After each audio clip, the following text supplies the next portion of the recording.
السلام علیکم، میرا نام ہے قاسم گوند ریڈنگ والا، اور آج ہم بات کرنے جا رہے ہیں میل خلیل کی ٹیڈ ایکس پہ. اس کا ٹائٹل ہے میکنگ پیس میراتھن.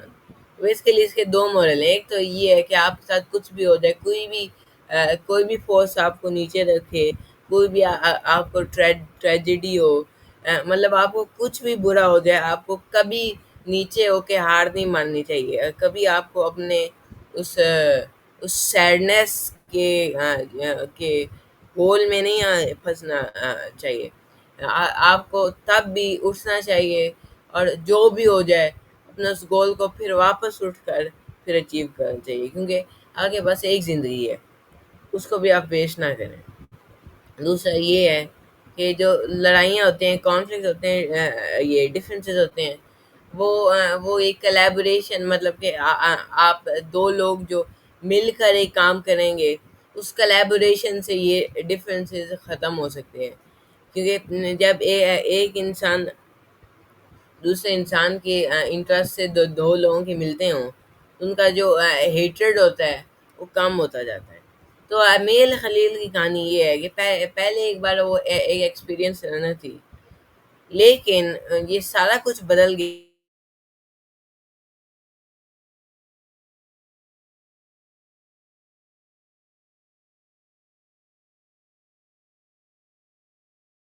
کو 2 سال لگے وہ پھر واک کرنے میں، اور وہ آبویسلی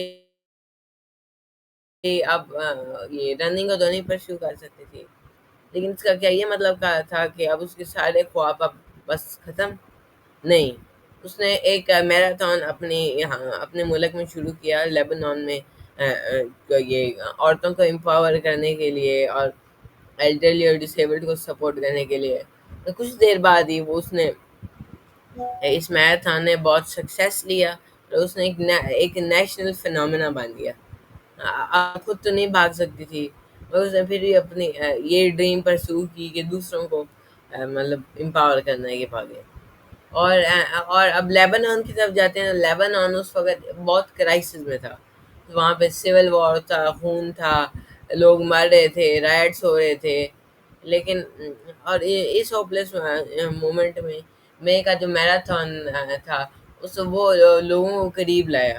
اس نے سچویشن کو بہتر کیا، لوگوں کو موٹیویٹ کیا، کیونکہ پہلے اتنے ایونٹس ہوئے تھے، لوگ ڈرے ہوئے تھے، لیکن اس سے لوگ بھی موٹیویٹ ہوئے. یہ ایونٹ ایکسپینڈ ہوا اور پھر نیشنل ایونٹ بن گیا، اور بہت وائلنس جو تھی وہ اوائڈ ہوئی اس سے. تو اس ٹیڈ ایکس نے ہمیں بہت کچھ بتایا کہ کیسے جو بھی ہو جائے ہمیں پھر بھی یہ اوپر ہی، مطلب کہ پھر بھی ہمیں یہ اٹھنا چاہیے. پھر بھی ہمیں اپنے خوابوں کو پرسو کرنا چاہیے. اور یہ کیسے لڑائیاں، بڑی بڑی لڑائیاں رک سکتی ہیں، بس ایک خوشی کامن گراؤنڈ ڈھونڈ کر جو دونوں لوگ انجوائے کر سکیں. تو اس میں مین بات یہی آ سکتی ہے کہ آپ کو کبھی بھی ہار نہیں ماننی چاہیے. اگر آپ چلتے جائیں گے تو پرابلم بھی ختم ہو جائے گی. یا پرابلم نہ ختم ہو، آپ کی وہ ایک گول یا آپ کی ڈریم اچیو ہو جائے گی. تو اس کے ساتھ اب میں اس ٹیڈ ٹاک کو ریپ اپ کرتا ہوں. تو اللہ حافظ.